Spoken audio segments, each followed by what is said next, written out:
think we're live. Let me check my shit.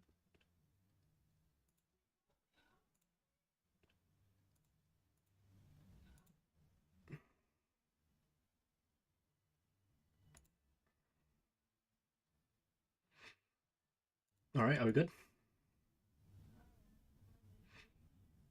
All right, are we good? Yep, cool. We're up. All right, we're gonna do boring ass politics, and then we're gonna move on from that. So let's make sure let's get my OBS up.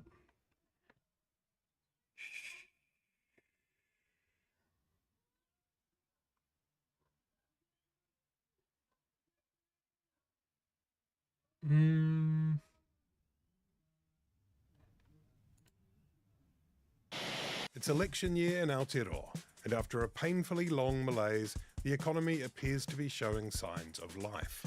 Are we all good now? Let's ask Shamabeel. From the spin-off, this is At Large with Toby Manhire. Funky ass Later in music. How Good, Hayden Donnell takes us on a journey into peanut butter. But first, it's Shamabeel Jacob, Chief Economist at Simplicity. Kia ora, Shamabeel Jacob, how are you? Good, I'm really good. Great to have you here. Am I being a little bit too optimistic when I look at the numbers out there and see we had 0.8% GDP in the first quarter of 2026? Best result in a few years, better than Australia even in their ranks on GDP in that quarter. Trump has signed a deal with Iran to open up the Strait of Hormuz, it says here, and according to Donald Trump, it's still open. Is it all good now? Are the wet and whiny days over? Is the mojo back? Tell us. Look, it was looking bloody good beginning of this year. Everything was finally starting to turn up. And then, of course, the war in Iran happened. So you've got the orange buffoon essentially messing up the world economy and New Zealand. And those GDP numbers relate to that period before the war Absolutely. began. So the June quarter, through those kind of last 3 months, things have been pretty tough. We've had big increases in oil prices, all the uncertainty. So that's all been big news. The ceasefire that was announced is an announcement. We're not sure if it's actually... Hey, man. How's it going? I'm guessing you're on YouTube chat, Simon Hughes. How you doing, brother?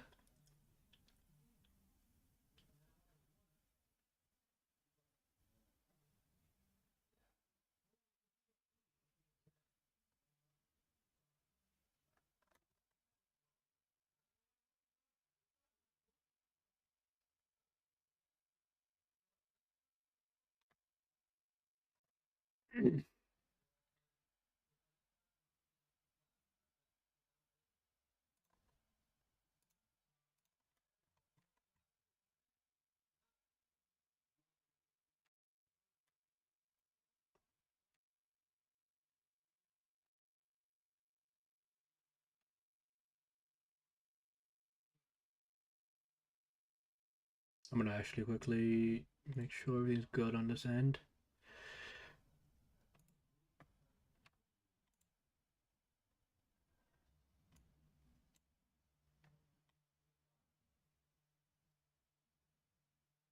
Man, why is my shit fucked?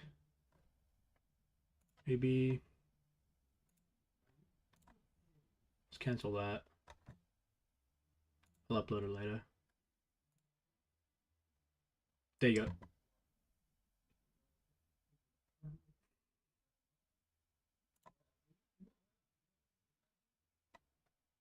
go. Simon, in YouTube, can you hear me? Or is my stream lagging a bit?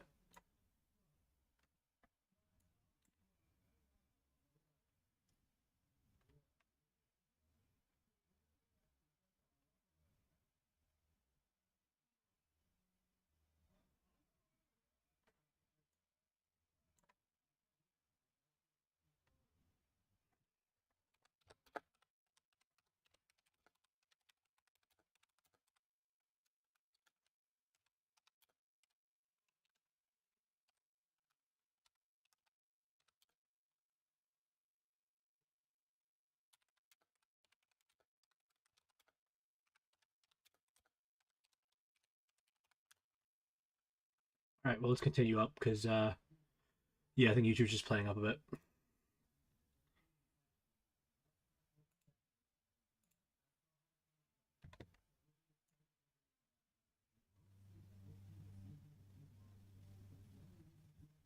Ah, there we go. Yeah, it's lagging like crazy.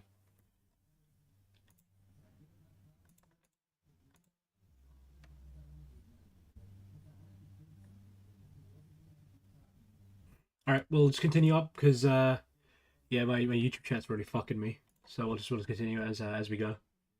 So yeah, Simon, don't worry, I'm listening to you, brother. It's just, I'm got like a 30-second delay on the YouTube stream. Going to turn into peace and if it's going to last. So the Strait of Hormuz is still not really open. It's kind of on and off. It's a day-by-day thing at the moment. So that remains probably the biggest risk that's facing the global economy and New Zealand because fossil fuels are everywhere. When it's not easily available and when it's expensive, it drags down on economic growth. And if it were to be opened properly, as far as we can understand that, how long would it take for that to filter through to, you know, the reality on the forecourts for New Zealanders? Well, for us, we've already seen oil prices come down. So just the hope that things will get better has brought down oil prices. So Also, Simon, if you got any questions, you can send them in the YouTube chat and I'll answer them. But as I said, the YouTube stream is a bit laggy. Like my Twitch stream is doing fine, but yeah, I'll read your questions out when they come through. I fully expect oil prices to be under $3 for the foreseeable future, unless something really escalates from here. But there is a slightly slower moving piece around some of those big disruptions of the last 3 months still to work through. Things like construction material prices, food prices, fertilizer prices, they have kind of longer tails, so they take some time to filter through. So it's not going to be all amazing straight away, but certainly when it comes to the price of fuel, things will feel a lot better immediately. And one of the things that was already true, but this is brought home to us very clearly, put into sharp focus, the episode with the strikes on Iran, the Persian Gulf being basically blocked off, is that we are vulnerable to the broader winds that sweep around the planet. How resilient is the New Zealand economy to all of that global economic weather? Well, we're more resilient than we've ever been before. So while we have been affected by this shock in oil prices, it's a lot less than it was during the oil shocks of the 1970s.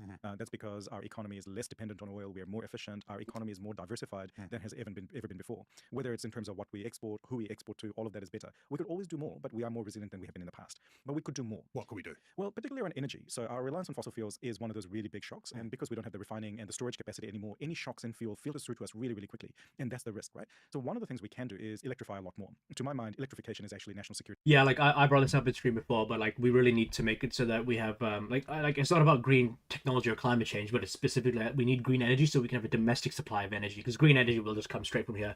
Like hydroelectric, geothermal, solar and wind are kind of like the secondaries, but like hydroelectric and geothermal are like the two big things we need to do. Like I don't know if New Zealand has the funds or the demand for nuclear, but that would also be a good option too. Policy because it makes energy far more resilient. And we have some really great resources in New Zealand, right? So if you think about geothermal, for example, we could unlock that relatively quickly. And New Zealand's already What did I say? bloody good at it. We have excellent skilled people who are able to tap into it. I think that's one of those big opportunities. The other one is, of course, around solar and batteries.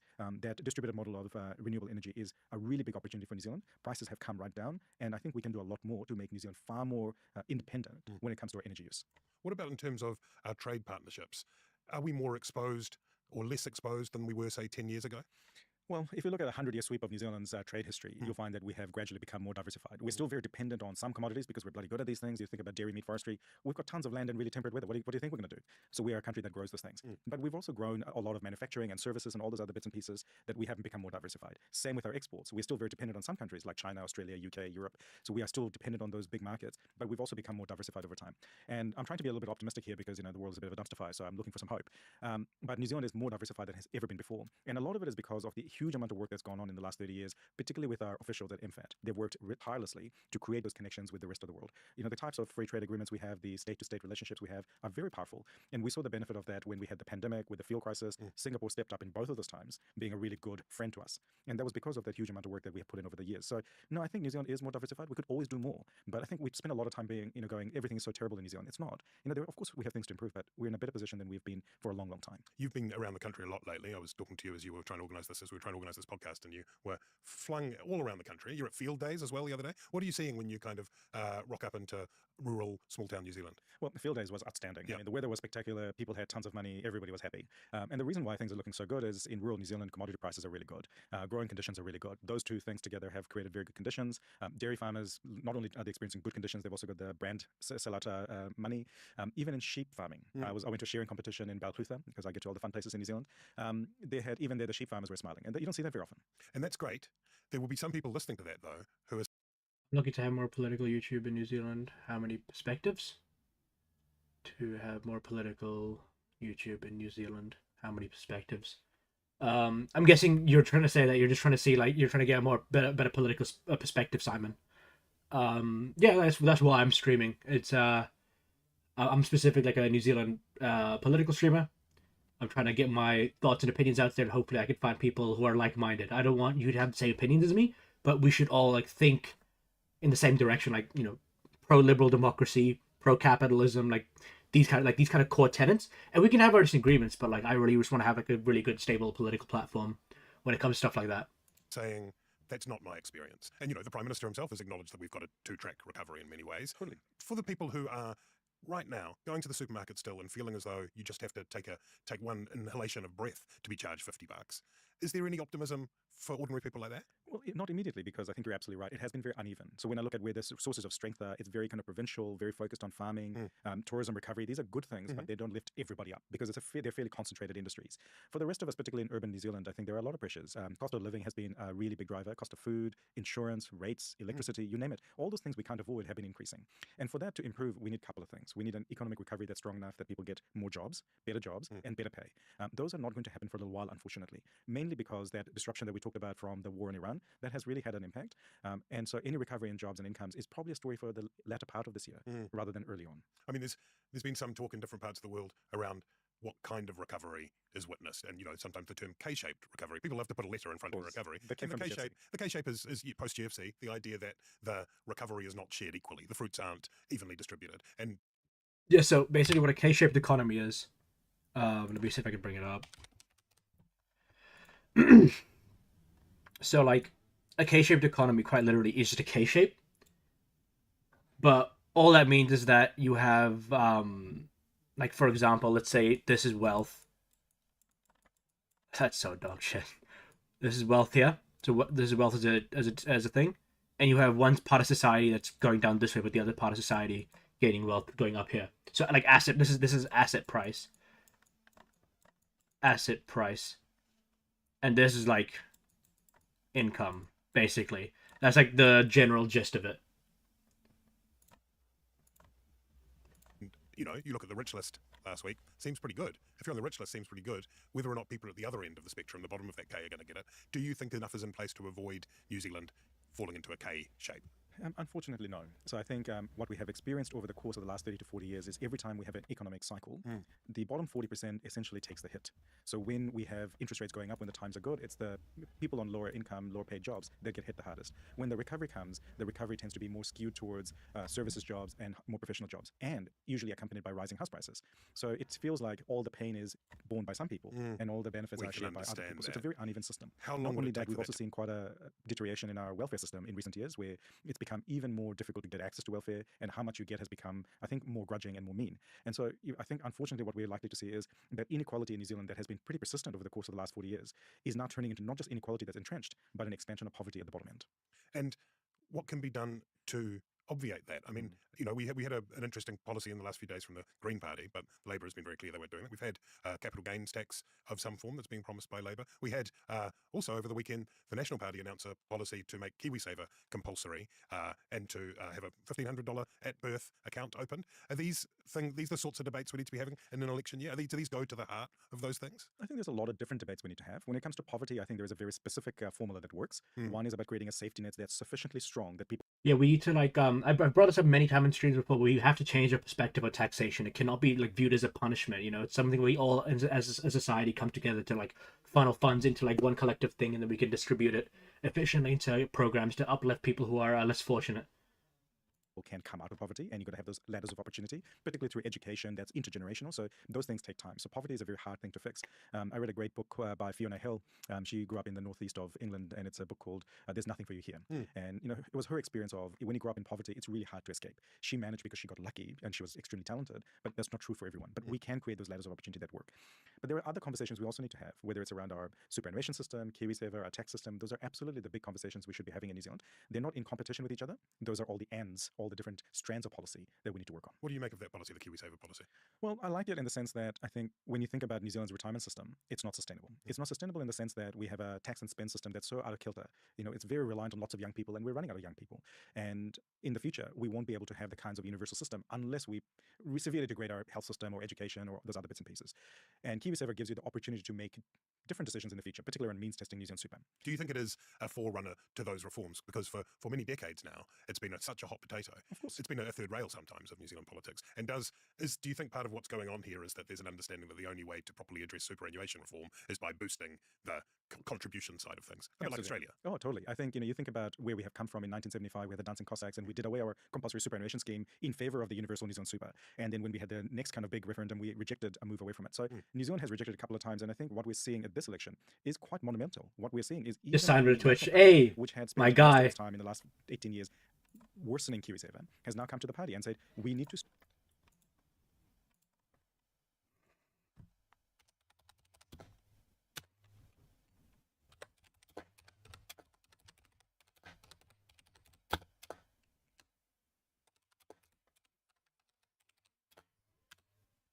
Sweet. I got one. strengthen KiwiSaver so that we have options in the future. So this to me is essentially marking out new consensus, new common ground when it comes to the shifts in our retirement system. I'd be really disappointed if we did away with New Zealand. Yeah, my Twitch stream is way better than my YouTube stream. So Hey, thanks for the follow, brother. Any questions? Do you want to levy at me before we continue watching the video, or do you want to just continue watching this?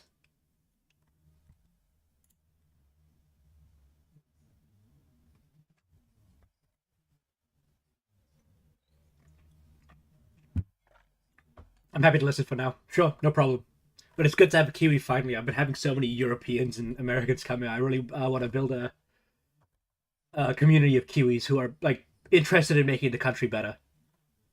And to do that, I think we can make it affordable in the future if we do means testing. And like Australia, 40% don't get it anymore. So, for example, by 2030, we're going to spend $30 billion on super. Take 40% off that, we go from being in structural deficit to being fine. So these are changes that will give us some really good improvements. But when I think about the policies that National announced, there's a few things that I'll do differently. When it comes to compulsion, I'd make only the employer contributions compulsory. That's because low-income people who are currently not contributing would otherwise be made much poorer in terms of take-home pay. So by making only the employer contribution compulsory, we would still get the increase in contributions over time, but we wouldn't have... Yeah, I think, for example, I brought this up. I think actually what should happen is that the employer matching legally should go up to 5% from the 3.5% it is. Because if you don't know, Simon, currently I think it's like 67% of Kiwis only legally match up to what the legal requirement is, to 3.5%. So obviously we've been having a lot of discussions around super and what our retirement problems are going to be like, our pension fund stuff is going to be like. Both Labour and National have been asked this question. And I think the biggest way to fix this is to make the legal requirement for companies to pay 5%, so that they'll match up to 5%. And if a Kiwi feels like it, he can also go up to 5%, because it'll be free money for you and your KiwiSaver. And it will also funnel more funds into our pension system. And obviously it'll grow the economy too, because more people will be investing into our growth fund. So yeah, I'm heavily in favor of increasing the legal requirement of super. The sudden shock on low-income people. I'd like to see the subsidies for young people, particularly for children, rather than a lump sum of $1,500. I'd rather it was a regular contribution over time. Why? That's because all the evidence shows when you have a regular contribution into a child's savings account, it uplifts not just the child's relationship with money, but the entire family's relationship with money. And it's not going to be for everyone, but for the majority, it's a really big tool for that uplifting of financial capability, finance being one of those tools they use for dignity for your family. So it's more about going beyond the money and going, how can we change people's behavior? I really like the fact that they're putting money into paid parental leave when people are on paid parental leave. I think women suffer enough as it is. There is a massive care cost for women. This was a good policy they did, but my problem is that the National Party's political platform has nothing to do with this. It's election, elections are about to come up. I think they've done this as a kind of a response. It's more of a reactive policy that they're doing. I don't think this is actually part of the National Party's platform, because what they've just done, Labour would do in a heartbeat. I don't get what this current National Party's doing. I think it's just very reactive to the current polling that they're suffering through. I like the fact that over 65s will be able to get the employer contributions if they're working. It was bizarre that somehow we had this ageist policy that if you're working over 65, you don't get the contribution. So these are, I think, again, heading in the right direction, right? We can argue about the nuance and the minutiae of the policy detail, but what's really optimistic for me is we're fighting about the solutions, not if there's a problem. What about people, and we increasingly live in a gig worker economy, what about self-employed people who don't have the advantage of a straightforward employer-employee relationship? Yeah, that's still a really big gap in KiwiSaver full stop. So KiwiSaver works really well for people who have regular hours and regular jobs. So if you're a wage earner with regular hours, it's pretty good. Yeah, this is actually kind of a scary thing because I'm not sure about actually New Zealand's employment statistics, but I know in the US, for example, a lot of the unemployment isn't tracked because gig work technically counts as employment, but it's really not. Like, the gig work is like the sign of a straining economy. Because at gig work, obviously, there's no fixed hours, there's no real employment. It's just like wherever you can find demand and where you can fix that demand with your productive capacity. So I think it's very scary when it comes to stuff like gig work, like Uber Eats and Uber Trips and stuff like that. So it's very scary when it comes to our unemployment numbers because we actually don't know, because I don't know how that factors into our unemployment statistics. Good. For the rest of us, it's not so good in terms of that, if you have precarious work or uncertain work. Some of the policies that work really well in those spaces is if you have something like a sidecar. And what we mean by that is you kind of almost have a side account where you have liquid savings for a little while. And if you don't use it at the end of a particular period, it tips over into your long-term savings. Right. And those kinds of models are really good for people like gig workers because their income is so unpredictable. Sure. We want to create an opportunity for them to put some money aside, but access it if they need to, so then they have good quality of life today. We don't just want them to have retirement. That's good. We want them to have life today. That's good too. So it's like the bucket fountain in Wellington. Absolutely. Where the bucket fills and it tips into that one. Yeah, perhaps Exactly. we can build like the Moniac of whatever. What else in those numbers? I mean, manufacturing was a bit of a surprise in those GDP numbers to me. It leapt out. Seems to be doing better than many of us thought it was doing. Yeah, I think it's kind of this uneven picture. There are parts of manufacturing that are doing well, and then there is the heavy manufacturing that's hollowing out over a long period of time.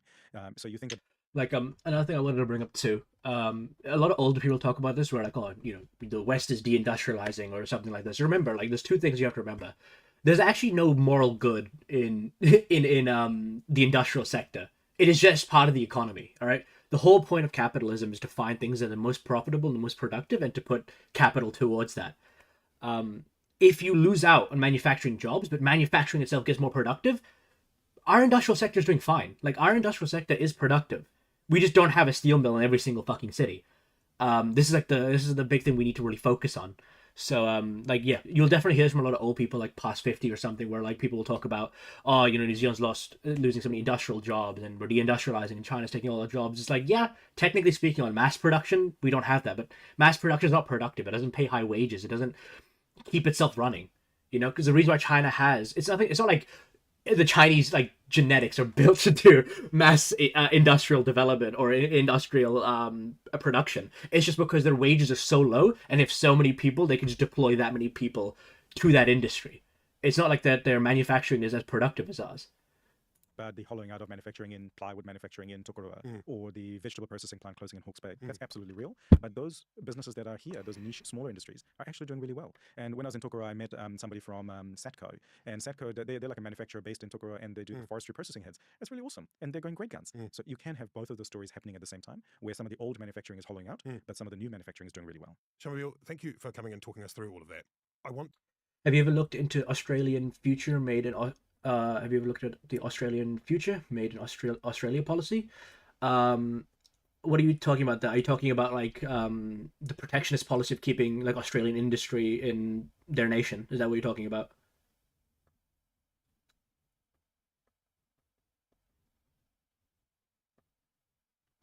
To invite you to revive briefly a deep cut for long-term spin-off audience members. Way back in the day, it's nearly 10 years ago, I think, you did a feature for us for a period of time, which was called, very artfully, Shamabeel Calls Bullshit, in which every week you would come in, how long we ran it, and you would sit down and very kind of sagaciously declare something often to do with the argument around the Auckland Unitary Plan to be bullshit. Is there anything right at the minute when you look out, gaze upon the New Zealand political economy, the market economy, every part of it?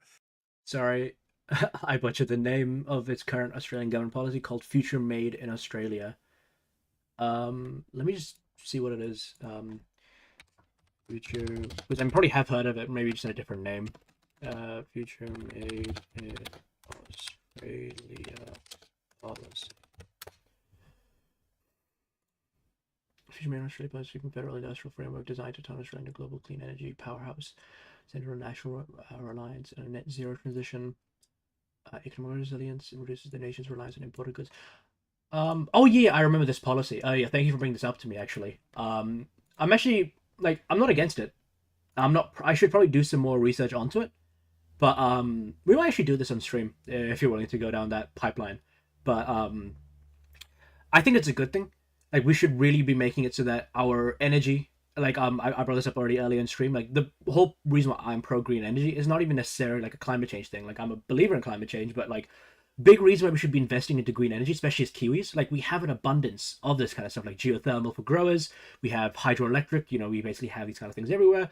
Like you got to make it so that your energy is domestically sourced, because like energy is how you power an economy.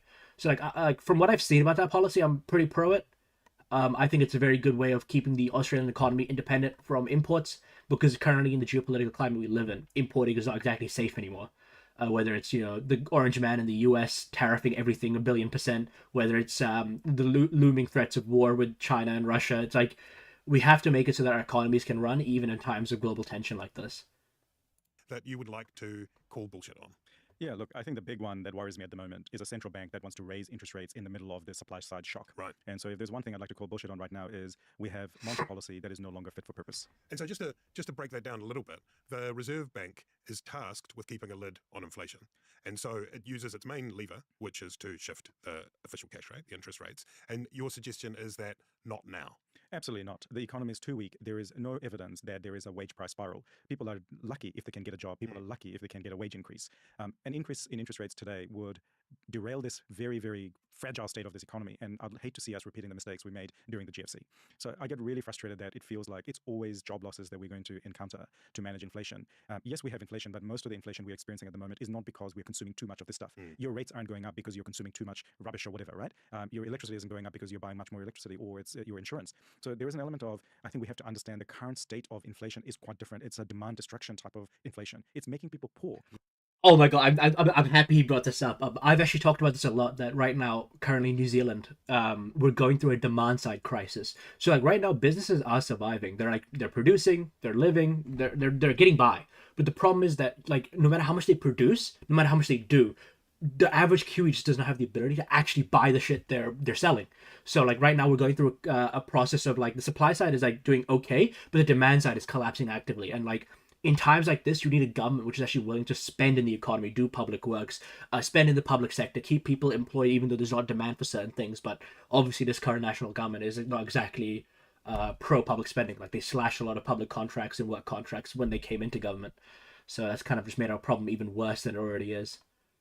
Yeah. And if we hurt people even more with rising interest rates now, I think it's going to be a very damaging thing to do. But the messaging coming out of the Reserve Bank suggests they are going to. Absolutely. And I think they're wrong. So I understand this correctly.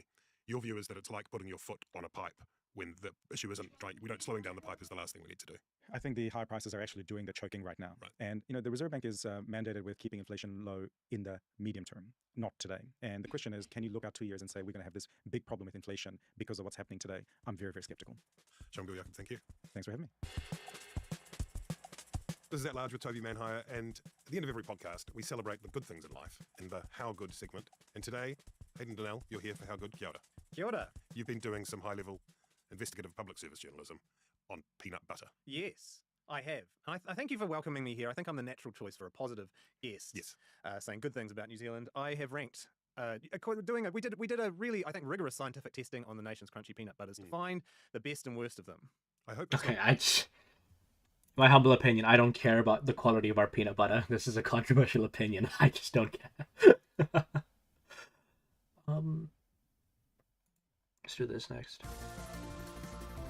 All right, what I'll do, I'm gonna make myself a coffee, and then I'll react to this. So give me just like 2 minutes.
All right, I'm back.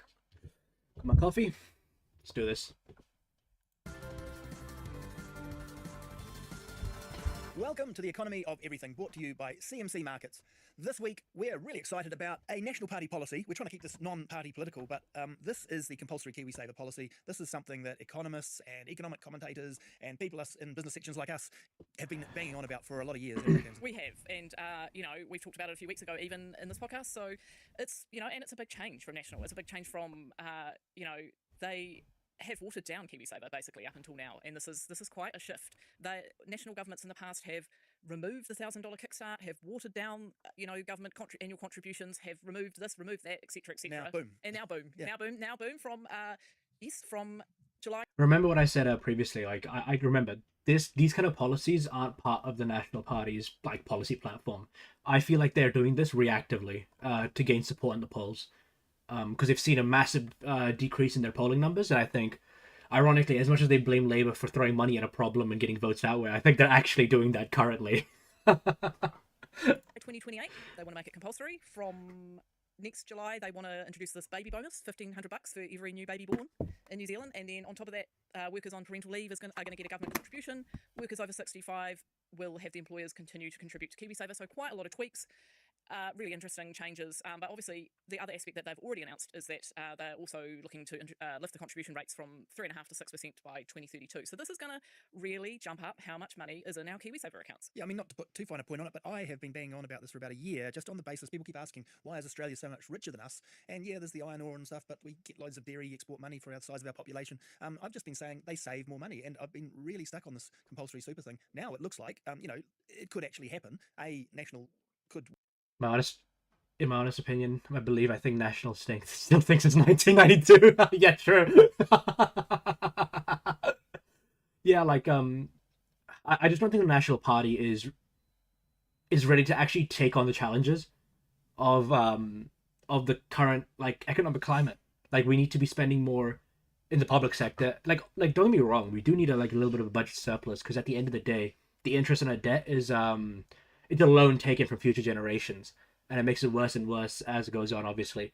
But like what they did in the beginning of this government was so diabolical. Like, how do you explain to a rational economic actor that I'm willing to pay money to cancel contracts that are keeping working Kiwis employed because I want to? And then obviously with the debacle with the ferry deal, then cancelling the Lake Onslow Dam project and then fast tracking it after. It's just such an inconsistent government. I do not understand why and how they're operating the way they are. It truly, it boggles the mind.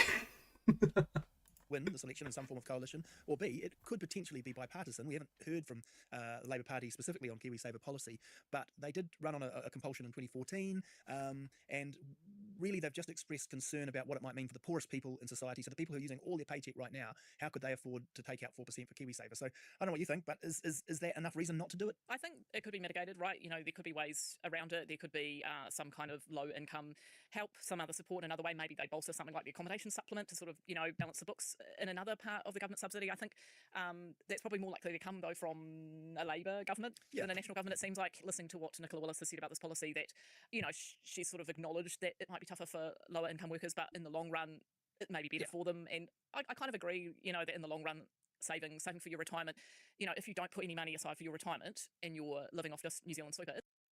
So the interests of their donors, I have to say I am very biased. I'm not a fan of Actor National. Don't worry, brother, you found the right streamer. I'm a proud Labour boy, okay? I'm wearing red for a reason. Funny enough, actually, I did vote National Act last election, because I thought at the time that austerity is what we needed, but I'll admit it, I was wrong. I was beyond wrong, and I've come completely flipped. I flipped on that opinion after doing some research of my own on the economy and coming to my own political dispositions. But this entire government is like, they started off on a platform, like, never let them forget this. They started off on a platform of austerity, and now they walked it all back, and now they're spending money. With the compulsory KiwiSaver, with giving money to do for parental leave and whatnot, which is a good thing, but that wasn't part of their policy platform. So never let them forget that. It's pretty tough. Yeah, I think it's that sense of maybe you can say people can't afford to do this, but can they afford not to? I think it could be a painful adjustment. There could be ways, like particularly, if that's Labour Party's concern, for them to mitigate that with policy. But I would very much doubt that, say, if Labour didn't win this election but got into power the one after, and this policy was in place, I don't think we'd see Labour reversing it. I think we're that close to bipartisan agreement about the need to deal with this savings issue, partly because, as we've talked about before, that the cost of national super is just rising so high, and we may need to see some changes there. So National's also talking about raising the super age to 67 from 65. They haven't expressly said when that's going to happen in their latest policy, and Labour's talked about potentially means testing it. And of course, it gets a lot easier to do that sort of stuff if people have $500,000 or even $1 million in a big KiwiSaver account, because you're not relying on it so much. Yeah, that's right.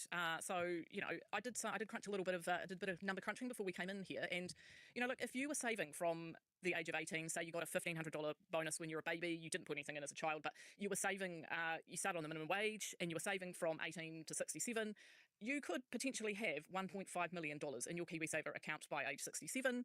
That's not inflation adjusted. So inflation adjusted, it would be much less, potentially 580,000 or thereabouts. That doesn't include if you take money out for a first time, which I guess a lot of people would be doing. So, and potentially even more, that was based on a balance fund. But if you're invested in a growth fund during that time, you could have $2 million. So I could see, I think, if you've got $2 million sitting in your KiwiSaver account, I could see that future governments, obviously this government has sort of ruled it out, means testing at this point, but I could see a future government saying, well, $2 million, that's pretty good. Yeah, and Nicola Willis has already previously sort of talked about when people have said, oh, why aren't we doing compulsory savings? She said, well, they means test the pension in Australia. Look, yeah, they wouldn't get away with that policy now, I suspect, but it'll depend on the weight of, in some respects, demographics, but what the political, where the political weight, the voting blocks are in the future. 30 years from now, people might have, accepted that it's unsustainable, the national super at these levels. And yes, it does make it a bit easier to tinker with that national super if you have, $500,000 in purchasing power, so that's today's money. I think a lot of people would be very happy with the idea that they had $500,000 if they were retiring tomorrow in the KiwiSaver. That is so much more. I mean, I've seen previous data which showed that there's something like 40% of New Zealanders in retirement live just off New Zealand super, and a large chunk of the rest live off New Zealand super plus just like a little bit more, maybe $50 extra on top of that. So for a lot of retirees today, that would seem amazing. I'm sure having 500,000 in the account. I mean, I remember when my dad was saving for retirement, he was like, if I can just get to 100,000. From my understanding, Australia don't have the government funding. It is actually the employer and the employee in the superannuation fund. Yeah, no, it's the same with us over here in New Zealand. It's literally the same. Nothing else is different, because the way it works is your employer matches whatever you're putting into the KiwiSaver, and that goes into the fund, and that fund then does stuff. It invests in stuff. I think this is something I think they should start legislating. They should start making it so that when it comes to the fund managers, because obviously how it works is that KiwiSaver is just a fund in itself, and the government then dictates what different fund managers get a certain amount of that money. So I think they should make it so that if you're going to receive some KiwiSaver money, there should be a certain amount of Kiwi assets you should be investing into. Because I think from what I understand, there's actually a lot of foreign investments they invest, like in the American markets, Australian markets, and even in other countries. So because the KiwiSaver fund should be used to not only make it so that it's easier for us to do our superannuation, but also to bolt our economy forward. But from what I understand, when Michael Cullen put in KiwiSaver in Helen Clark's government, we were trying to basically do what Australia had, because Australia's system was basically superior to what we currently have, but we got a more watered down version of it, because I think the opposition at that time was quite strong, from what I remember. My KiwiSaver, by the time I retire, I'll feel a bit more comfortable, and obviously KiwiSaver came in very late in his working life, but 500,000 would seem like a lot to a lot of people. Yeah, so why wouldn't we do this? Now, it's easy. You and I have sort of come through with, we have close connections to the retirement industry and the KiwiSaver industry, because we've reported on it for many years. I think all the people in that industry are very hot on this. Who's against it and why? Well, I think, low-income people, there is a risk that they might save so much that they actually have more money coming in retirement, or, they might be overpaid in retirement and they might not have such a good life because they're oversaving for their retirement. There is a bit of that risk. I suppose there's a risk, but there's a risk for a very specific generation when it comes in. But the young people who are sort of in it from the start, they will never feel that. They'll only earn what they earn when they come out of school. And so it's a difficult transition potentially. But, Australia had to get through that in the 90s when Paul Keating introduced this, and they did. And now they're rich. Now they're good. That's true. The other, area, the other side of things is small businesses, because, they have to find up to, once it moves to 6% and 6% from the employer, they have to find that 6% as well.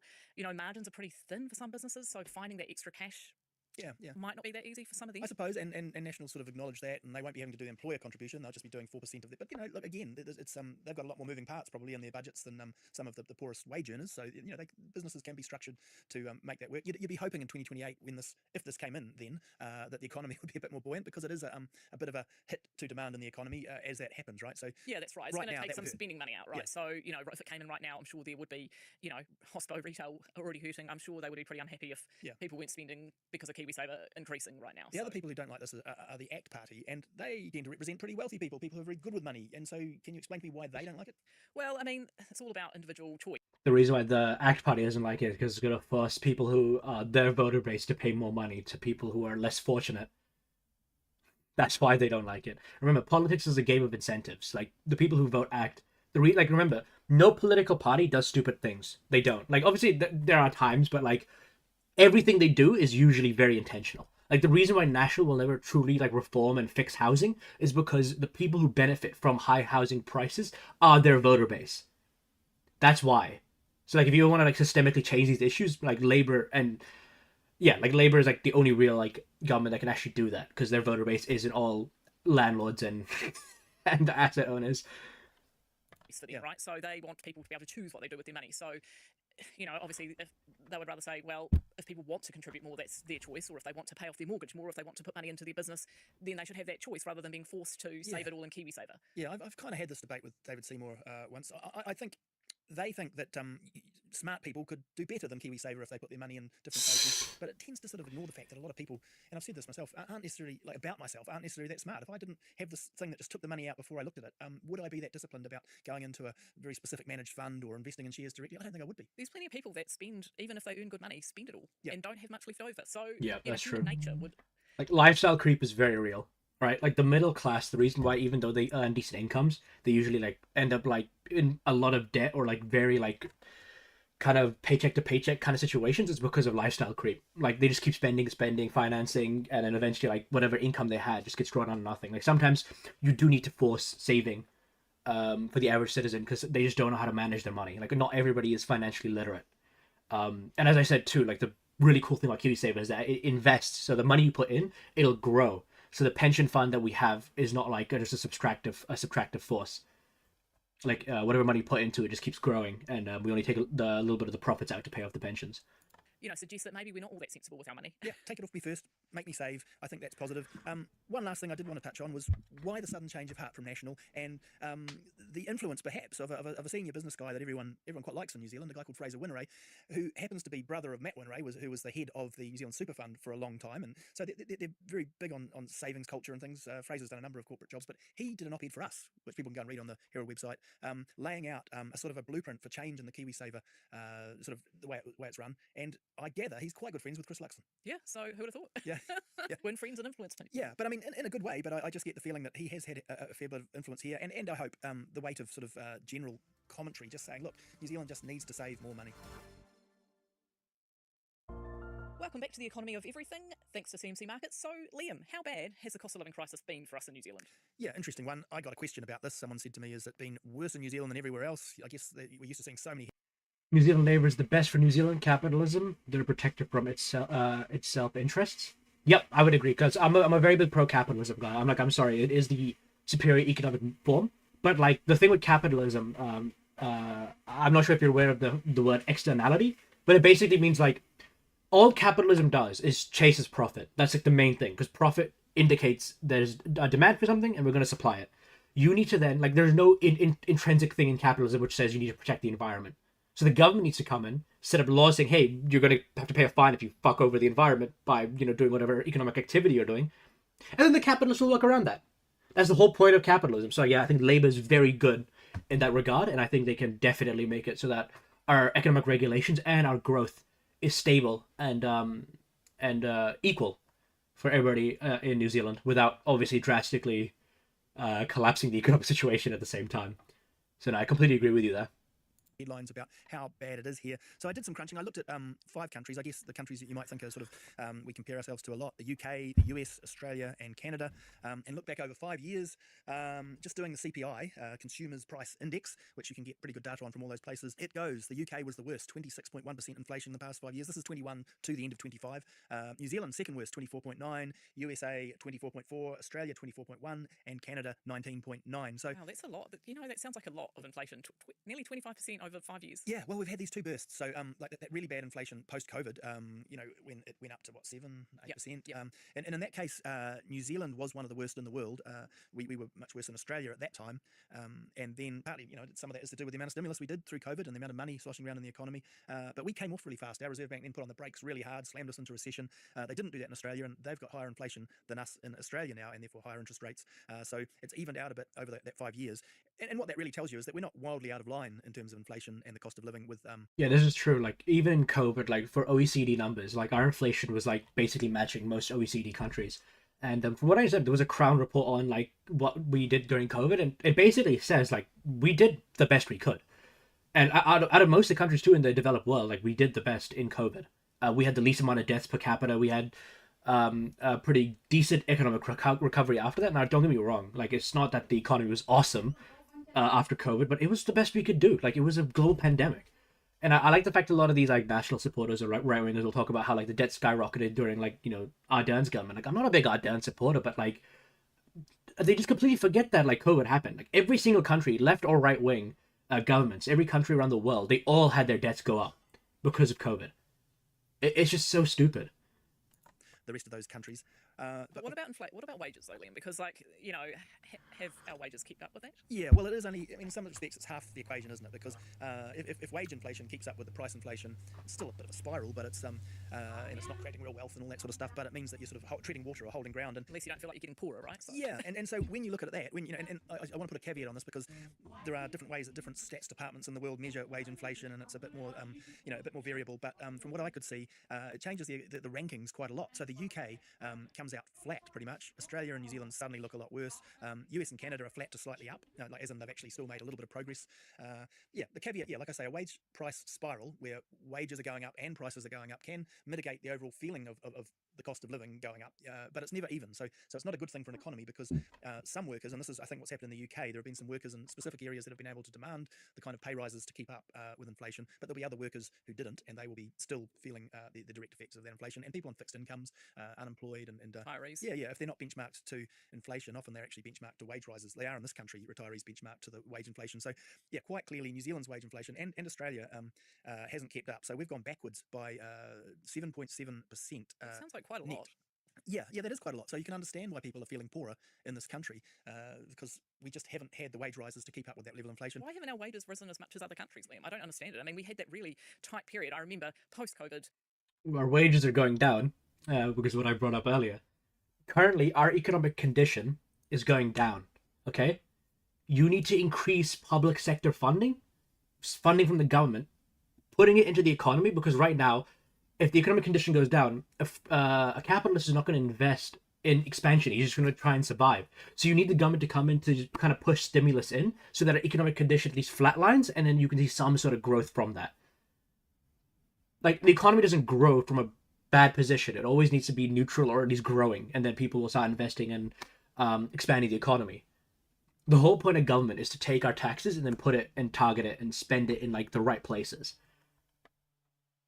We couldn't get enough workers. That was like the big problem for every employer, every big business. They just couldn't get staff. And obviously when you can't get staff, you have to pay more to keep your workers and, you know, employ new people. Yeah, I think remembering back, I think we had about a year and a half or 2 years of that through COVID, but we also, as mentioned earlier, we had some of the highest inflation in the world. So maybe the wages almost kept up with inflation at that point. But then when the brakes went on and as inflation came down, unemployment has been rising in this country for almost 3 years, and so that dynamic changed quite fast. I think it has been much harder for workers to get pay rises in the past couple of years, and then of course we've seen inflation creep back up to 3. It never really got that low. It was 2.9, 3, 3.1, and I think our wage rises have been below that level for that last couple of years, which means that even with inflation a bit lower, people are still feeling that cost of living quite acutely right now. So do you think that's going to turn around anytime soon? Are we going to see a point where our wages start rising, faster than inflation again? When are we going to stop feeling poor, Liam? Well, that's when you have to create real wealth for that to happen. I guess. So like the reason why people talk about inflation as like a silent killer of the economy, because you never feel the effects of inflation until like 3 years after the fact. With the COVID inflation, it was going to take us until 2028 to feel normal again. That would have been, though, if Labour got into power and put in their policies in place to spend and to keep government spending as it was. The problem is now, because of this government, this pain, we're not going to stop feeling this pain until 2032, I think. And that's if our inflation rate stays below 4%, like throughout the board until that time. Some sort of Keynesian economics. Yeah, well, like, yeah, Keynesian economics is just a part of capitalism. But yeah, no, what Keynes said is like relatively true. Like in the times of economic conditions going down, you need to make it so the government kind of intervenes and makes sure that like everything doesn't just fall apart. But yeah, like the problem is like this pain we feel like this is not going to go until 2032. Like and I feel bad for Labour, because what's going to happen is Labour's going to come in government and National is just going to completely shit on them about how the economy is still bad, without people realizing it's because of the underlying economic issues we had, and that National didn't address, so that we have this pain even going forward from that point. Because if it is just inflationary, if it's just more money supply, then that doesn't make anyone any richer. I think, look, monetary policy will start to work again. We've already talked about last week. We're going to see interest rates rise back to OCR, official cash rate, rise back to sort of neutral levels in the next several months probably, but back from about 2.25 to 3, and that should dampen down inflation. And hopefully that's happening in a backdrop of some growth in the economy as the cycle finally turns, and a bit of improvement in the labour market, which would drive some real opportunity for real wage increases. So once businesses start feeling more confident to hire people, Yeah. Let's face it, if you get an approach from another employer wanting to hire you, it's much easier to bargain with your current employer for a better pay rise. Yeah, I mean, like it or not, a lot of the wage rises that people get are from moving around in jobs. Otherwise, you're sort of going to see your employer to talk about how much inflation was this year and how much that's going to be. So that is it's tough out there at the moment. It's certainly weighted towards employers, but then employers are just nervous to start expanding. So it goes back to I guess worrying about the levels of uncertainty in the world, and how much confidence businesses have and how much confidence consumers have. And that's really what we're waiting for, is this holy grail period of a bit of stability for our economy to sort of come back. Yeah, well, it certainly hasn't been particularly stable this week with the Iran war situation. Has it still been a bit in flux? Yeah, well, look, it has what we talked about last week in terms of this peace deal, in quote marks, meaning that the Strait of Hormuz should open. The oil prices fell below 80, and they're still below 80. But looking at all the headlines, it doesn't look like it's been fantastic news. I mean, it's been a sort of series of meetings and controversies, and Iranians walking out and Threats from Trump.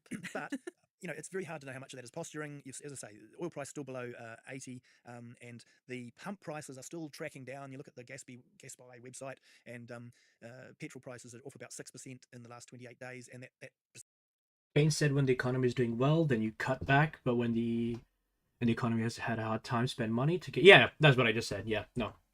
Keynes' whole theory was literally just like the government should be investing or even cutting back depending on the economic conditions. So yeah, it's like if the economic conditions are going up, just leave the economy alone. If it's going down, you need to give it some support. You're definitely right on that. percentage they're off is growing as each day progresses. Diesel was a lot better than that. Yeah, 15%, which is really good. So that does mean that that's positive for the sort of supply shock inflation, might give the economy a stimulatory boost. That'd drive some economic growth, and then the Reserve Bank probably put up interest rates anyway. Yeah, I've been looking at the market, what the market's telling me each morning in terms of that OCR hike, and it's sort of really wavered a lot. It was, back down to 75, and then it shot up to 90, and then it's back to, it's really moving around a lot at the moment, which obviously shows that things are not very stable out there. Yeah, and also that on both, there's two scenarios here, and they both kind of still point to the need for the OCR to go up at some point. There would be a third scenario where it doesn't go up, but that would be a scenario where the global economy gets, has another slump, and the New Zealand economy has another slump. Either way, if there's oil price inflation, they're going to put the prices up. And a lot of that inflation is still to come through. We haven't seen all the effects of the war flow through into food prices and all that sort of stuff just yet. So that's expected to play through over the next 2 or 3 months as well. So July 8th is the next Reserve Bank decision, right? Yeah. I guess we'll wait and see what they say then. Yeah. What do we think? Will they do it? Yeah. I think they should go early and get it to something like neutral, and hopefully we just sit there. 2.75. I think I saw an international bank call neutral. I've seen others call it 3, but either way, a couple of hikes, maybe 3 if it's required, and then just sit there and let's have some stability for a whole year. That'd be nice. Wouldn't it? Yeah. Just. All right, welcome back to the economy of everything with CMC Markets. Talking about the feeling that we're getting poorer, you've seen some interesting research out of the US about generational feelings as regards to poverty and so forth. Yeah, I guess it's just some basic research out of America, which obviously, they have their views a bit different to us. But so this research shows more Americans say they're feeling financially worse off before, more are worried about finding or keeping a job, fewer are getting married or having babies, and Man, who would have guessed that tariffing the entire world, destroying free trade, and antagonizing all your allies while starting a useless war would make your prices go up and make the economic condition worse? Man, who could have guessed that one? I guess the sort of American dream, as such, the white picket fence over the idea is getting further away for more people. Now, obviously, we don't have the same sort of American dream, but I mean, in the past, Kiwis have talked about the sort of boat, batch, beamer, being the ultimate. Not sure that's quite the case anymore. Liam, you were talking, before the podcast about what you thought the Kiwi dream might be these days. Well, yeah, I mean, I don't know. I think a lot of younger Kiwis, it's just the dream is just get a house, like own a house, which I think that probably is a slight step back from the sort of parents' generation. And then the other one, I think that, and this would be, I think it's worldwide, but a lot of people just want some financial security so that they can cope with what is a very unstable job market now, so that you might go in and out of work and have to retrain and all that sort of stuff. So having some financial security through that, I think that's one of the big dreams. And that would be a positive goal to work towards. It's sad in a way that people don't feel like they're able to do as well as their parents did before them.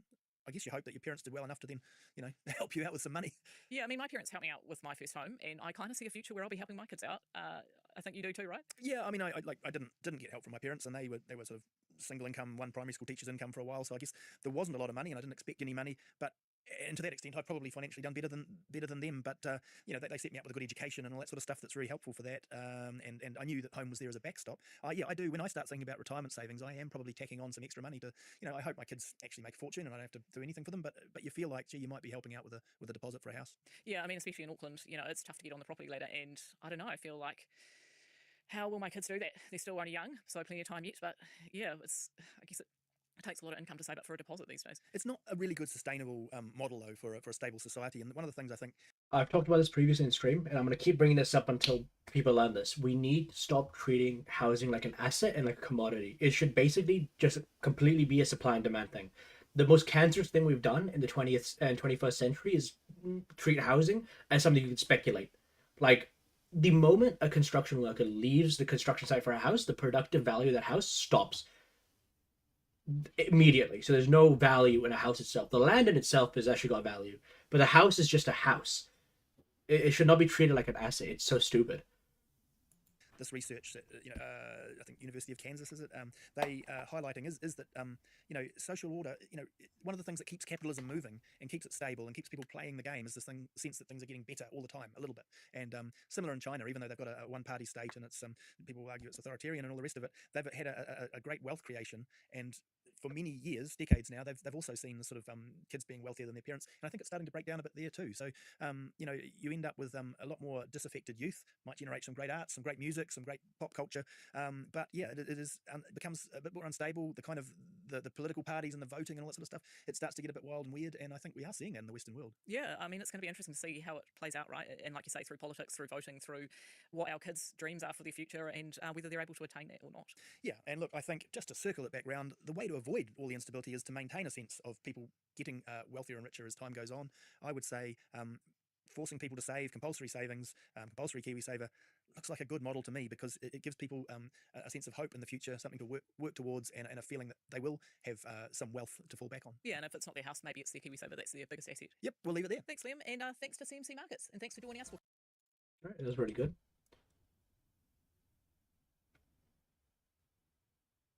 We could do a guy on. Oh, let's see what Luxon has to say, huh? Let's see if he. Let's see this. Trade surplus for the first time in 5 years, and sector doing incredibly well. We talked a lot about how we... Okay, I'm gonna immediately comment on this what he just said. Yeah. Remember how I brought up the fact that we're going through a demand side problem? The reason why this government has been very keen on trade deals, which they aren't bad things. Remember, I should be very clear. Like, a trade deal isn't a bad thing, and exporting is not a bad thing. But the reason why is because I think this government clearly knows that the internal problem right now is a demand side problem. Kiwis cannot afford things, so he's basically exported our problem away to other countries. Is the reason why he's going to be talking about a trade surplus here a lot. Have more ambition, more aspiration, keep the foot flat out on the accelerator, going for even more growth in this great sector. But with that, happy to take your questions. Latest One News polls, national on 29%. What are you doing wrong? We don't talk about polls. As I said yesterday, we've got a lot of work to do. Remember, he's not talking about polls because they're doing bad in it. That's why. Okay? It has nothing... Like, if they were surging in the polls, he would not shut up for, like, a whole 5 minutes just about how good they're doing in the polls. And how much, like, that means, like, the Kiwis have given him a mandate for government. The reason why he's not talking about it now is because he's unpopular. To make sure New Zealanders understand we've got the long-term plan to actually grow the economy, to make sure that people can get ahead, and the alternative is pretty clear. It's just tax more, spend more, borrow more. Great, lead back to the pain we've got to. Yeah, I did. I spoke about it like I spoke about most polls. Great. What personal responsibility do you take for the position the National Party is in? Oh, look, guys, there's lots of public polls, and I don't comment on polls for that reason. My message is very clear to you. New Zealand National has a long-term plan for the economy. It's about growing the economy. It's making sure that life is more affordable for people. That's the job between now and the election. I want as every... If your polling is around 29% as a major party, I won't talk about polling. Yeah, that's what I'm saying. Like, I'm telling you, like, he's like, I this is a bit of a joke, but like, I feel like the reason why he went bald had nothing to do with hair loss. I think it's just so he could, like, enhance his ability to deflect criticism. Like, look how fucking shiny that thing is, dude. It basically molds into the light in the background. Party vote I possibly can secure across this country. I'll make no bones about that, because I want National Party ministers in the next government, not ministers from other parties, naturally. That's the best answer. What's your message to National Party MPs who might be feeling nervous because of their position on the list? You might lose a dozen on this. We are all very focused on what we have to do. We came through a great National Party conference. We've got great energy amongst our members, our supporters, our caucus. We're very focused. We have the long-term plan for New Zealand. It's been a challenging few years for sure, but we're now coming through a recovery.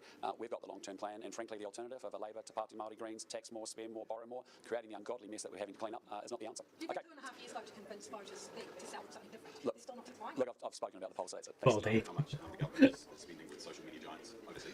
No, I think it's important that we spend money with all the media outlets and players in order to get our messages out to the people. So you're not alarmed at all at the amount that's going offshore? No, it's about government. If we've got messages and a fragmented media. He was barely an MP for 2 years, and he became the National Party leader with no real political experience. Yeah, no, definitely, I completely agree with you. I'm a big anti-populist. I think like politics now is no longer left or right wing. Right now, it's if you're a populist or you're not a populist. And I think populism is just absolute brain rot. Like if I see another CEO become a politician, I'm gonna do very bad things to myself. I'll put it like that. Because I cannot do from like Trump to this guy. I do not want another CEO in government. Like these people, leave them in the businesses. They know how to manage that. Politics is a whole different game. All right. You can't just look at your like budget and your profit and loss statements. That's not what a government's about. It's about utility, not about how much money you're saving. A new media environment. We use all the media outlets we possibly can to get our messages out. That's entirely appropriate. What about the tax settings? Are you happy with the tax settings? Well, that's a different story. The tax settings, what we've determined is they are common to many countries around the world. The way that we deal with that is not soullessly by New Zealand, which is 1% of the global economy. It's actually by working with others in a multilateral way through organisations like the OECD, and that is work that needs to be addressed, and that is a situation that needs to be addressed as well. But we do that in concert with other partners. So you are doing something about it, or is it? I agree with that, but I do think people should have at least 2 terms of experience before becoming the leader of the party. I would generally agree. I don't think we should be putting like hard timelines on it. I think if a party agrees that this person has got a good, because remember, like Luxon doesn't really do anything like as in a leader. Like a leader doesn't really do anything. A leader is supposed to be the face of the party, or someone with no real controversies, or someone with decent charisma, or like who appeals to the voter base, who could be like a figure. So I don't think there's a reason we should be tacking on like how you say, like limitations. I think, for example, if you want to do a limitation talk, I think we should put a time limit on MPs. I think MPs should have a 20-year limit, because if I see Winston Peters in government again, I'm going to start losing faith in the New Zealand political system, because this guy has like institutionalized himself in politics, and he's complaining about career politicians. It's the most stupid shit ever.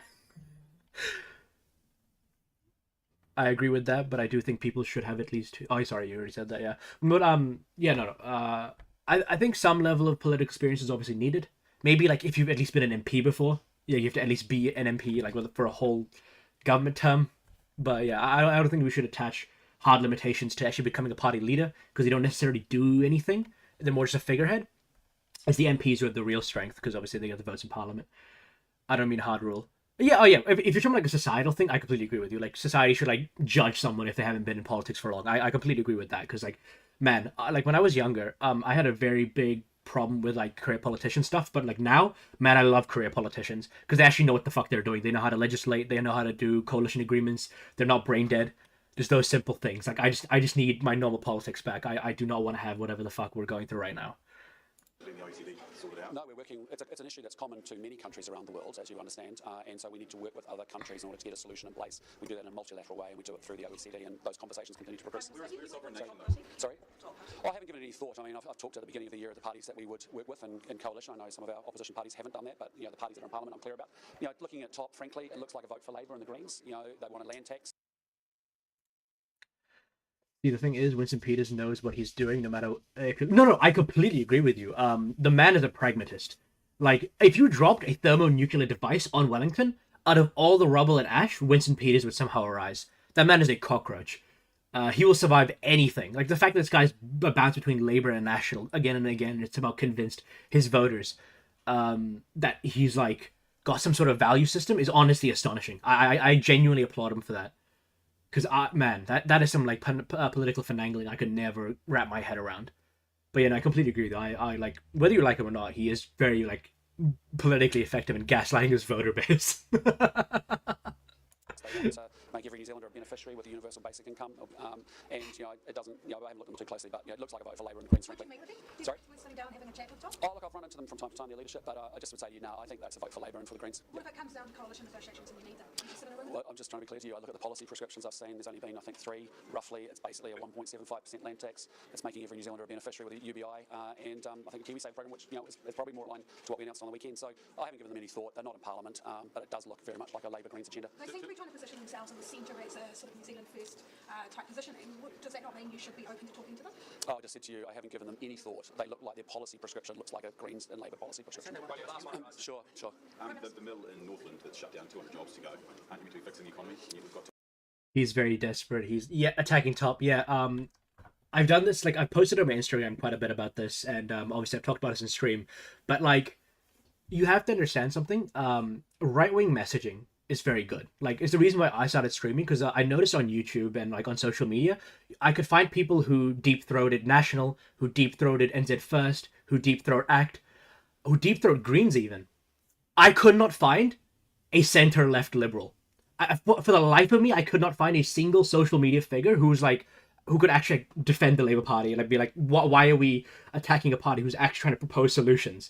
So, like, the reason why he's on the attack is because they don't actually have substantive policy, or at least pragmatic policy. So all they're doing is just attacking constantly so they can avoid any criticism. Because the thing is, as long as you're in the attack and you're defending as a person defending the attack, even if you win the defense, all you've done is stopped a lie. The attacker always wins because you're always just like levying claims. So that's why they're attacking. It is actually like an effective political tool, especially if you're an incompetent government. Yeah, we are, and that's really why failed Labour Greens energy policy was unacceptable and caused huge damage to low and middle income working New Zealanders. That is a major problem where, when you have an ending to the oil and gas ban, we don't have gas for our mills and our heavy industry, and people lose their jobs because of it. And that's why you're seeing from this government a much more sensible energy strategy, which is, yes, more renewables being built in 2 years than the previous 8 years, but also thermal energy being in place, an LNG import facility, a natural coal reserve behind Huntly, and likewise. You aren't taking responsibility for it? Well, we are fixing, we're making sure that energy is a big part of what's been impacting our mills up and down regional New Zealand. That's because of a failed energy policy that meant that people lost their jobs. But what this government is doing is expanding renewables, making sure we've got a strategic coal reserve, a strategic diesel reserve. I agree. People who lean to Labour, there's very few of them on social media, but more green. And yeah, like as I said, politics is no longer left wing or right wing. It is populism versus anti-populism. And the problem with populism, well, not the problem, but it's kind of a benefit to them. All you got to do is make the most outrageous claims, have an in-group and an out-group. So, for example, with NZ First, it'll be immigrants as the out-group and like Kiwis as the in-group. Or for ACT, it'll be, rich people and like I don't know, people with money as the in-group, and people the out-group being people who want like welfare. And for Greens, it'll be billionaires and landowners, and then the in-group will be like people, the average person or whatever. But like, yeah, with Labour, because Labour is still a very liberal-centered party, anti-populist party. So like, although they have a very like moderate and probably I would say pragmatic policy platform, their messaging is just very terrible. Like when National kept talking about their $20 billion hidden bill, like on my Instagram, if you want to look at it, I have a post somewhere about, I wrote an entire document dissecting that entire claim. I even put it on the New Zealand politics Reddit and everything. And it's like, no one in Labour, like they have a whole team of staffers and social media people, but no one countered that claim. So I was like, I may as well do it. So on stream, I researched all of this for like 2 hours and then I posted it. And it's just so stupid. Yeah. I didn't find any new guests before the ban, but some of the Labour membership is probably more hardline actual leadership from my observation. So the Labour membership, but like obviously like a lot of people in Labour might have their own positions, but like the leadership right now and the party itself is just really bad at messaging. Like they have good policy, but they're so bad at messaging. It's actually like, it makes me want to vomit. So that's why, as I said, like that's why I've started streaming, because like someone needs to defend the party I support. And importantly, also creating opportunities for gas, either through an LNG import facility, co-investment, gas transition loans, and other things. Sorry. What about right now, though, for those people in high tide? Oh, it's incredibly challenging. It's incredibly challenging, and that's why MSD will be working very closely with those families in those situations on the ground. But when you think about policy that ends up with people losing their jobs because of a failed energy policy, that's what we've been fixing up, and that's what we're doing. And so, things like the LNG import facility, you've seen. I don't know if you're aware, by the way, National wanted to put an energy levy on your bill to pay for that gas project. And only until they found it was electorally like unpopular, they reversed and said the companies have a responsibility to actually pay for this. Like never let them forget this. They actively wanted you to pay more for your energy bill to fund their stupid ass energy policy. With the comment earlier, I was talking about the gas ban. Yeah, like I'm pretty sure that like during the Labour government, because it was the coalition with the Greens, it was part of the agreement where there was supposed to be either a ban on gas, not a ban on gas itself, but like a ban on the expansion of gas. So I think there were some things where like they were cementing gas lines and stuff, like already existing gas lines, and it really fucked up the gas market. Like that's true, and I think it's a bad policy to do stuff like that. But like gas is not the future of our energy. We have to be investing domestically in our green energy, not because of climate change, but because of the fact that we need a domestic energy supply. They didn't find any new gas fields. Yeah, well, like to be fair, if you want to be good faith to what he's trying to say, which I would really hope we shouldn't be, because these people don't give good faith anyways. But when you're doing gas exploration, these things take time and funding. It's kind of like green energy. Like you can't just like fund it for 1 year and expect to get everything set up. So like it takes time to do the stuff. So I think they canceled exploration in 2021, I think. So yeah, obviously they just started exploration when they got into government. So it takes time to set up the infrastructure for these things. But like gas is not the future of our energy. It helps, and it is needed for industries, like for growers specifically. A lot of growers have gas boilers. So like a lot of people have made the argument that you should take the gas from civilian homes, shift that to industry, and electrify our heating processes in civilian homes. That way you can shift the gas burden. But no, like this is, as an energy policy, it's stupid.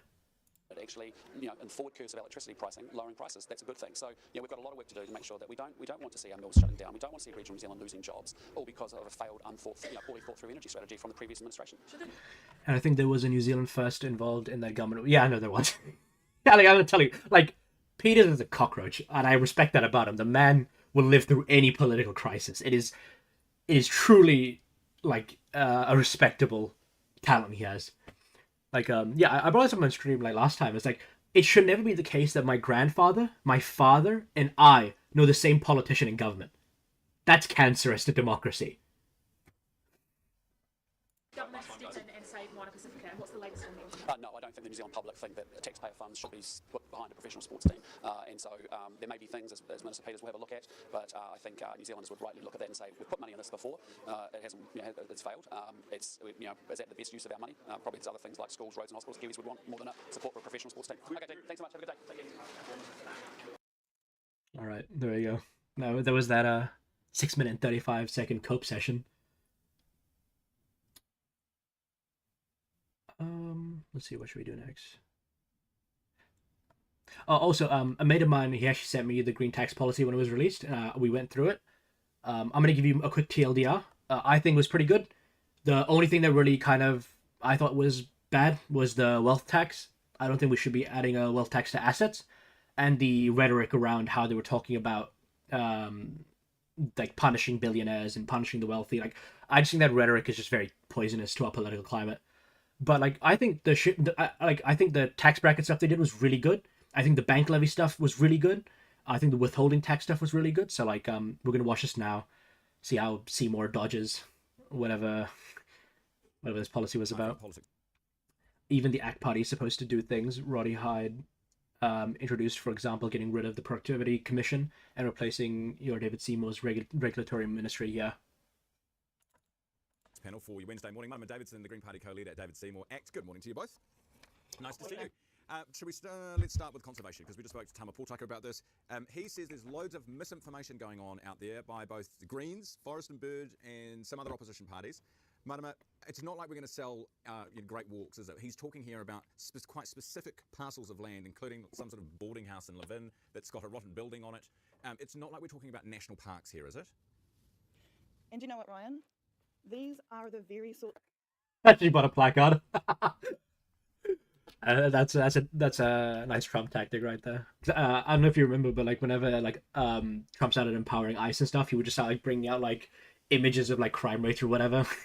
Of lands that his own bill opens up for disposal or development. This is Beach Forest, Lewis Pass. And the minister doesn't seem to understand his own bill. I noticed this morning with your discussion with him, he's starting to wheel it back a bit. That is a win for the people. He's starting to say, look, we're going to protect the precious spaces. But originally, he needs to understand that his bill opens up 5 million hectares, 60% of conservation lands, and if he is clear that he wants to protect the special places for all of our mokopuna and not just for corporations, then he can amend the bill and rule that out easily. Like, I just don't get it. Like, why are we even like talking about selling our like conservation land? Like, if you're that desperate to like raise money, just increase the tax rate by like 1%. You'll make more money doing that than selling off what makes New Zealand New Zealand. It's just so blatantly stupid. I can never understand the philosophy of these people. Well, he's going to have to now, isn't he? Because he said no to a whole bunch of stuff on the show this morning, Marama. I heard you get that out of him. Well done, Ryan. Yeah, well, I mean, to be honest, New Zealand, we are a capitalist society. You won't like that, Marama, David. But we also do like the green stuff. It's part of the reason we live here. True. Very true. Yes, Ryan, that's absolutely what the minister is. Are you interviewing us, or are you just like... No, that was to you, Dave. That was to you. Sorry, you might have missed your name there. Yeah, I did. I just trying to get to what the question is. I agree we're a capitalist society and we love the environment, that's true. But in relation to this issue, I think it's important to recognise, first of all, and I think Tama kind of got to this, there's a third of New Zealand is conservation land, but the conservation value of that land is very, very different. So you referenced the Great Walks, the Milford Sound, places that are almost sacred to New Zealanders. That's not what we're talking about. We're talking about a lot of places that people would probably be surprised to find out it was conservation land, no biodiversity, no conservation value. The second thing, and I think Marama has brought in a secondary confusion, is that just because the law says that the government theoretically could sell a beach forest, for example, doesn't mean that it's going to. The law means that there's lots of things that we could do, but we don't choose to do it. I guess why even leave the door open to it? You know what I mean? If you don't want it, and it sounds like you don't want it either, Marama doesn't want it, Tama doesn't want it, why even leave the door open ajar? Because if you... Oh, hey, brother. How's it going? You drinking again?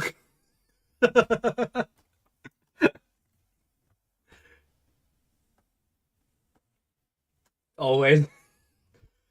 I've got a personal gripe with you. You didn't give me a follow last time you were on stream. That personally hurts me.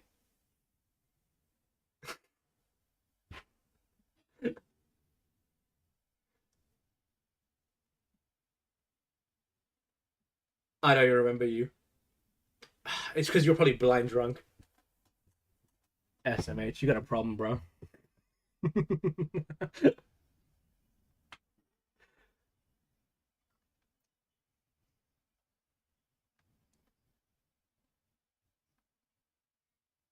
Yeah, I do.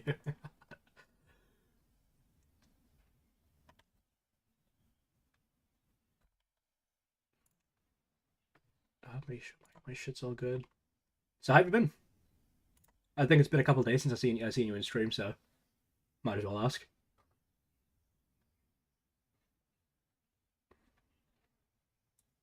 What happened last time? Last time you came in,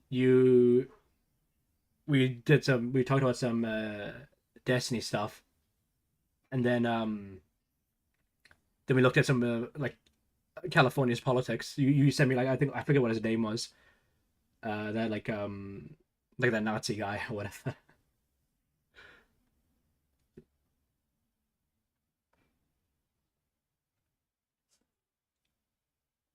Oh yeah, Patrick, yeah.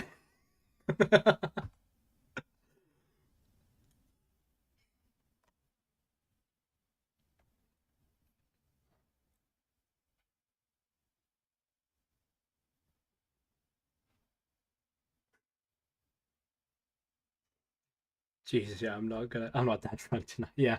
Hopefully you're not. You better remember me this time around, okay?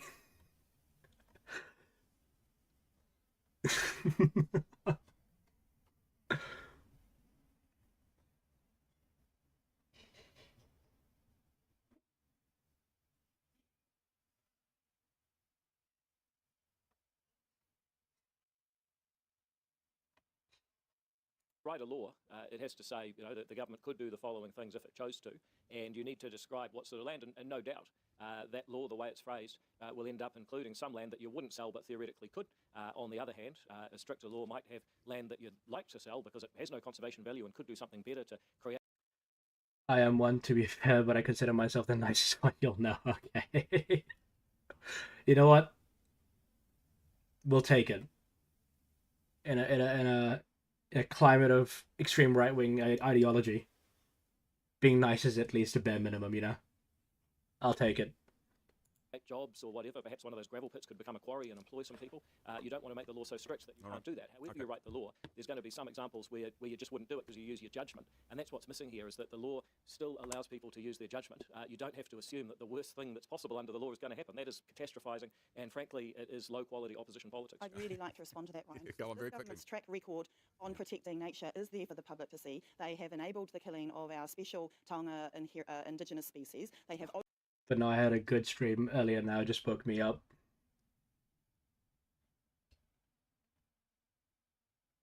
Who are these people? Okay, so she's the Green Party, I think, the leader or co-leader in my country, and this guy is basically like the leader of our Libertarian Party. So like he's a retard and she's a retard is like basically what you need to know. They're both retards. What is a Green Party? Basically like environmentalism, but like they've kind of gone more towards like left populism and socialism kind of these days. Like they're using a lot of like tanky rhetoric, which is kind of pissing me off.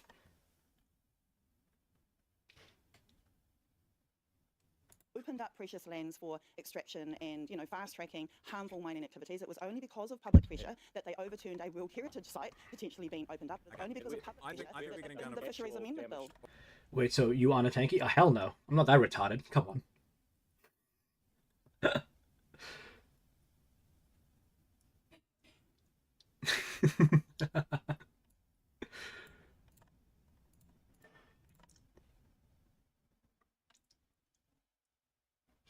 All right, I think good point on the fisheries, but I think we're getting down a bit of a rabbit hole here. I want to move on because I think we've got somewhere today with Tama Pōtaka. Let's see where that lands later in the day. But Marama, the tax plan, and we spoke about this earlier in the week, but since then, there's been it feels like correction after correction after correction. There's now corrections to previous press releases that the Greens have issued, getting their numbers wrong by hundreds of thousands, hundreds of millions. Nor when I tell people to Google shit, it's specifically meant to get them. I don't think a Google search about like a guy who's technically a political candidate or whatever would get me banned.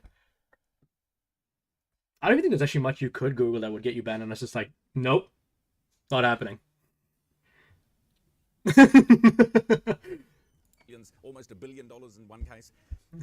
At this point, have you kept count? How many errors are there? Just one error. Just one error. Well, hang on. There was I'm grateful to Infometrics for correcting and taking responsibility for that. But what about also there was apparently a reference to $23,000 for a Kickstart breakfast program from a press release dated June 4 that's now been corrected. It was actually a $234,000 boost from the government, which went unacknowledged. And when there are human mistakes, we amend them and own up to them transparently immediately. Yeah, they do not change what we're talking about. I know, but how many of them are there? Do not change what we're talking about. That's just a couple of mistakes that you're highlighting, and the real story here is the government. But we've gone from one to a couple in the space of 30 seconds. By 7:35. It happens to every. It happens in government. Treasury put the information up 1 year before they were supposed to. Human errors are natural. We all make mistakes. However, it's how we own up to them, correct them, and answer all of the. Ryan is very softened, David, I've noticed. Thank you for the follow, Orange. Finally, Jesus Christ. Ryan is very softened, David. No, to be fair, this is what we're talking about when I talk about like messaging. Just for you, arigato. This is what I was talking about when it comes to messaging for like the Labour Party and all that. Like, it's not that Ryan is soft. It's just that like there is no real like Ryan is relatively neutral politically.